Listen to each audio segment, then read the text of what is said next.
Good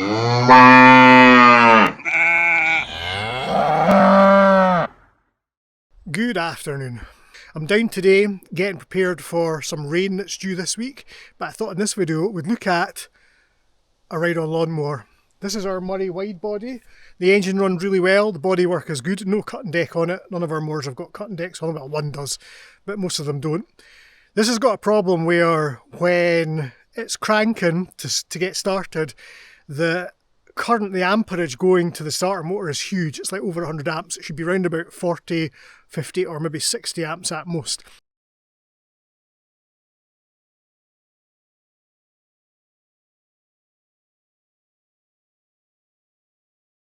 Let me show you how we measure that. So here we have our starter motor for our ride-on mower, and we have our live supply here going to the starter motor. That's our positive supply. The chassis, the engine and the mower itself is the negative, so that's your circuit. Goes from the battery through the gubbins there, down this wire to crank this.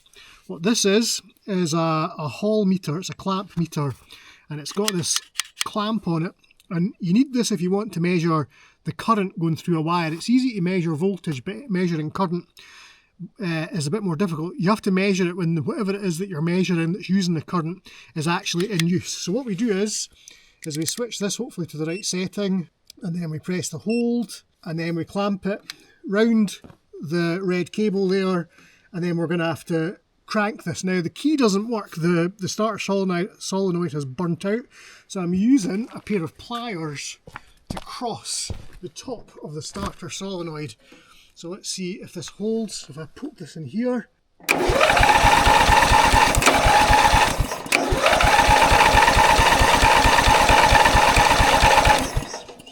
As you can see from our hall, you can see that there. It's cranking it, well, it's settling down to about 77 amps there. The problem is that it shouldn't be cranking as high as that, and initially when you crank it, it's a way up over 100 amps. So let's talk a little bit about the components that go to make up a ride-on mower, the electrical side. We're not talking about the cutting deck, any of the gear, and even what's going on inside the engine. We're just talking about the electrics. It's very similar to your push mower at home, your petrol mower at home that you might have, except this has a starter circuit. On your push mower at home, what you might have on top of your engine here is a pull start. And that negates the need for a starter motor and all the battery and all the rest of it. So that's the main difference. The other difference is that underneath here, underneath the flywheel there, which is underneath this metal cover, there is an alternator of sorts which generates power, current, a DC current, which trickle charges the battery. Well, let's look at the components. Okay, first thing is under the seat, sometimes it's not under the seat, we have a small 12 volt battery. That's the first thing. Under the steering wheel here, again it could be in other places, we have this object here, which to be fair is the thing that most commonly goes wrong, and that is a starter solenoid. That's what that is. And then over here we've got the engine, and we have the starter motor here, which cranks the engine initially to start.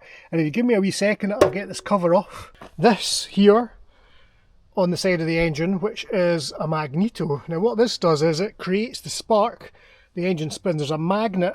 This is the flywheel here. Oops, steady. Maybe not do that. Bloop, bloop, bloop. So I'm getting carried away there.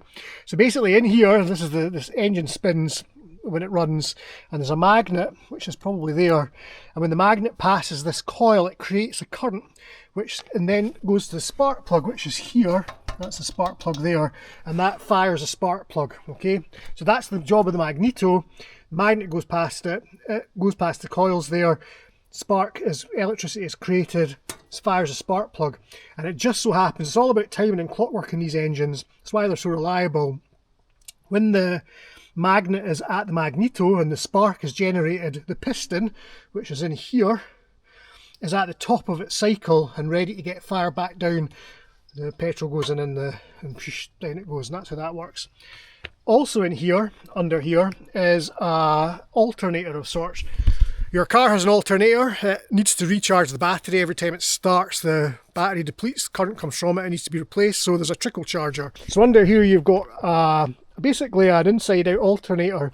This spins, there's magnets that go past coils, it generates power, and basically these cables here, one of those goes to the battery, probably that one with this one here with the black, it's going to be a wee diode in there to stop feedback.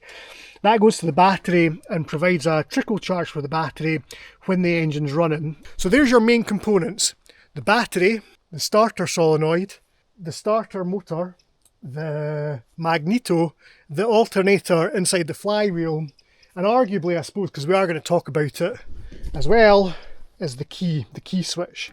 We're actually going to replace this key switch because this mower has a problem. I've replaced the solenoid several times. I think I'm on our 5th solenoid now, so there's a problem with the wiring somewhere. But there is a lot of wiring on here that doesn't need to really be on here anymore. So there's wiring for the lights, for example. Some of the safety wiring for like the safety switches, they're all gone now, but that wiring's still there. So there might be a short somewhere. So this is our key switch.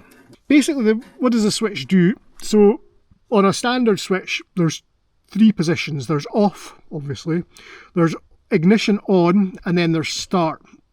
And the start position is spring loaded, so it's like in your car. If you've got a car that doesn't have a start button, you turn the key, and when the car starts and the engine takes, it springs back, and you're supposed to just leave it in the on position. So what does this do? It does basically something similar. So there's off, which is just off. When it's off, the magneto over here, via this cable here, is shorted out to ground. It means that the spark created by the magneto is no longer going to the spark plug, keeping the engine turning. It's going down here to ground, to the chassis. One of the things I would say when we're talking about these lawnmowers, I say ground, I say negative. The chassis, it's all the same thing. All of that is connected to the negative pole of the battery. This is a negative earth machine. So basically when we talk about ground, neutral sometimes, negative, or the chassis, that's what we're talking about. It's all going back to either the chassis, and the chassis is connected to the negative pole of the battery. That's what we mean by ground. It's not going into a spike in the ground like in your house. That's not how that works. So basically, when the key is in the off position, the power to the solenoid down here, so there's a power supply to the solenoid, which I think is that one there. You can see that one there, that's power. That's 12 volt low power to the solenoid is off when the key's off. And this is basically on when the key's off, by which I mean this is grounded. So the reason that it's like that is actually for when the engine's running. So when the engine's running, you need a way to switch it off. So when the engine's running, it's not, the battery's got nothing to do with it. The battery is not connected. It's just charging. It's not doing anything. You can disconnect the battery entirely and this thing, it'll still keep running. The only way to stop it is to do one of 2 things. Either switch the fuel off or switch the current off, essentially. And by grounding the magneto, it directs the current to the chassis away from the spark plug, and no spark means no bang, no pop, and the engine stops.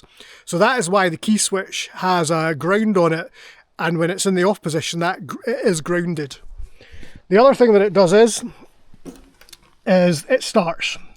So let's go from off to on. So when the ignition's on, what it does is it isolates the magneto from ground. So it's now sending the spark. When it starts, it's going to send the spark to the spark plug. So the ground wire, this is the magneto's grounding wire, that is no longer connected to the chassis.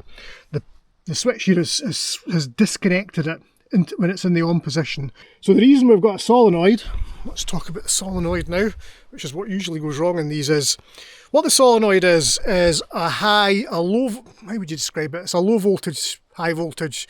It's a low current, high current switch. So it uses a low current to switch on a high current. So basically when you turn the key, you've got 12 volts but very low current going through the key, and it sends it to this terminal here, and that operates a solenoid which closes a switch in there. A solenoid, by the way, is just a magnetic switch. It's like got an electromagnet in it, and when you energise it, it closes the contacts. It's like just an electric switch. Basically it closes the contact in there, and the small current actually closes the circuit here across these 2 poles, sending in this case the 100 amps through here down here to the starter motor. So on the top of the solenoid on this side you have the red cable going to the starter motor, and on that side you've got the red cable, it's actually the big cable at the back there, going to the battery at the back. Does that make sense? That's what the solenoid does. So basically it's a big old switch that uses a small current to switch on a much higher current, and what it does is it isolates you, the user, from that massive current, because if you get belted by that, it's going to blow your arms off. Just a quick tip, if you have got the cover off on one of these mowers, you'll notice that the oil reservoir is open there, and if you try and turn this, it will blurt oil everywhere. I mean, it just goes everywhere. It's funny for about 2 seconds, and it's really not funny because it literally does go, it's everywhere. You go home and it's like you don't think you've got any on you, and then you get home and it's on you. Anyway, shall we talk about safety switches? Let's talk about safety switches very quickly. Right, so basically what you've got is 3 basic safety switches. You've got one on the seat, one on the clutch, which is round the other side, the one on the pedal there, and probably one somewhere on the deck, okay? And the safety switches all work in the same way. They all switch off or on, depending on how they're set up, the magneto. So for example, if you're sitting on the seat there, when you sit on the seat, it will open a switch. So a switch will be opened. So there's your 2 sides of the, terrible, 2 sides of the switch. When you sit down, the switch opens. If you stand up, the switch closes. And what that does is, it connects the ground wire from the magneto to ground and stops the spark plug sparking and switches the engine off. If you try and start it with the deck engaged, it won't start. Sometimes that's the way that it works. They work in different ways, but they all work with the earth, the ground wire coming out of the side of the magneto there. Whichever way they're set up, and they do tend to be different, which is why we remove all the safety switches, because A, we're not cutting grass, and B, there's something to go wrong. They corrode, the grass gets into them, and they don't work very well. So basically all the safety switches do is connect or disconnect the magneto to ground, depending on whether you want it to run or not, in whatever state. So if you're sitting on it, you want it to run. So you want the magneto connected to the spark plug, not to ground, so that the spark goes to the spark plug and keeps the engine going.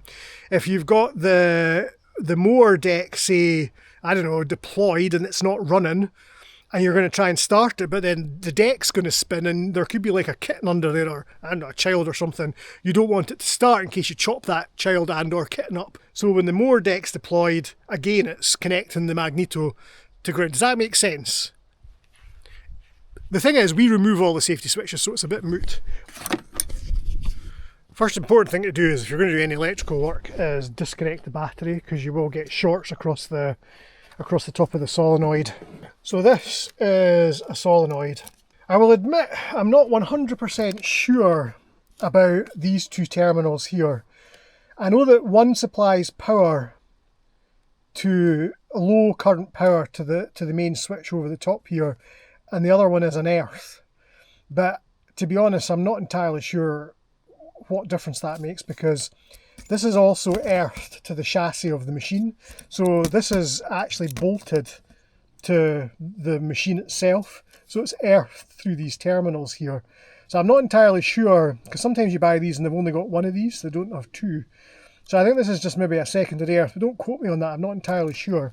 Basically what happens is, when you turn the key, you put it in the start position, and then you go to, it obviously disconnects the magneto from the chassis, so the spark's going to go to the spark plug. And then when you supply a low current here to this terminal here, it closes the connection between these 2 terminals. If I was to put a continuity tester on these, well, I don't know what it would do now because it's burnt out, but there would be no continuity between those 2. However, if I supplied a 12 volt low amperage current to this terminal here, the solenoid in there would close that terminal, and I would have continuity between these 2 points. So basically this is a way, so you've got very high amperage going across here and very low amperage coming from the key switch into here, and it's a way to isolate the user from that high amperage. You couldn't have 60 or 70 amps going through that key switch. It would be too dangerous. So but we're going to get rid of all this. We're going to try and do this, and we're going to replace it with a start button, just a start button from like a car, and a toggle switch.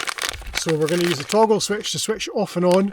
What that's going to do is it's not actually going to do anything other than toggle the magneto from being connected to ground and not. So when the engine's on, the magneto will be isolated from the ground. There you go. And that's our kind of, that's the way we're going to stop it. This is a push to make switch, so this is only active when you've got your finger on it, and that's going to supply power to that terminal on the starter solenoid to close that momentarily to crank the engine. So I have prepared my wires. So this seems very simplistic to me, and I dare say that there'll be people, safety people, going, oh my god, you can't do that. So this is our on-off switch, okay? So basically it's a simple toggle switch, off on, got some shonky wire there, and what we're going to do is we're going to take our two ends. So this end, this yellow end, connects to the magneto, and this end connects to earth via the switch, okay? So when I switch that, it's connecting or disconnecting the magneto to earth, and that's my off and on function. So if I put that in there and put that in there, it goes like that. So I know you can hear that. So I've got continuity. Engine not running because it's connected to earth. Engine running. To stop the engine. To start the engine. Well, to put it into a condition where it can be started. For the actual start button, we have a button that says engine start. So basically what this will do is I'll put my, so this is going to come from the battery side, so that's going to go back on top of the solenoid on the battery side of the solenoid, and that's going to give us our 12 volts, and this is going to go to the starter on that terminal on the solenoid to get it to start. So if I press this, it should beep. Hear that? So basically I need to drill some holes, but what I'm going to do is I'm going to connect this up, and then we're going to see if it works. I should say what I'm not doing at this point is I am not reconnecting the charge circuit. I'm going to get my meter on the charge circuit to see what kind of voltage is coming off of it. I mean, it should be round about 12 volts, but I don't know what current's coming out of it. This is our replacement solenoid. Obviously the other solenoid is burnt out. This is our 5th solenoid. So I have connected the start button, but not the on-off switch. I've put the solenoid in there, connected it all up. So here we have our start button. With one side is connected to the start terminal on this new solenoid. So there's power. This cable here, this big cable, is coming from the battery, which is under the seat, and it's going to the battery side of the solenoid. We've also got this other smaller cable, and that's a supply for the start button. When I press that, that's going to take power from the battery from there round and supply it to here, to that terminal, and that's going to close the connection between these two terminals. What I'm not clear about is whether this needs to be earthed or not. I just don't know. I'm going to leave it off for now. I think it needs to be earthed. The thing is, it's already earthed through these bolts. It's bolted to the chassis, but I just don't know. If anyone does know, please put something in the comments. If I press this, it should turn over. No, I'm just connecting this ground up. Now maybe. Oh, do you see that? What happened there? I did that and it spat oil everywhere. Dang it! Every single time. You're such an arse. Right, so the start button does work. Now what we need to try and do is get the hall meter on to see what it's cranking. So look at, so this is it just dormant. So if I click this,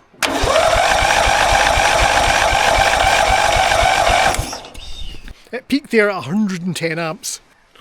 What else could it be? I'm thinking maybe the earth from the battery. Doesn't look great to be honest. The earth, this is the negative terminal.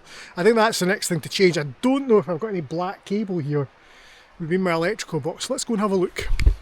I'll go and have a look. You just wait there. So I don't have any black cable. I don't have any earthing cable, which is a bit of a pain. I'm assuming that that current, that amperage that we saw in the hall meter there is what's burning the solenoid out. I mean, it might be something else, but I mean, that might be normal. I just googled that and I didn't take the first answer, but I mean, I could be wrong. Maybe they do crank up to 110 amps. I know some cars do, but a wee engine like that. And I did put the hall meter on one of the count axes, and it was only cranking up to 50 or 60 amps. So listen, put a note down in the comments if you think that 100 and odd amps is a reasonable cranking voltage, and if you can think of any other reason why we're burning solenoids out left, right and centre. This is our 5th solenoid, so there's definitely something wrong somewhere. Thanks for watching. There isn't a too long didn't read version of this video. It is what it is. Sometimes life's not like that. We'll get this fixed. See you in the next one.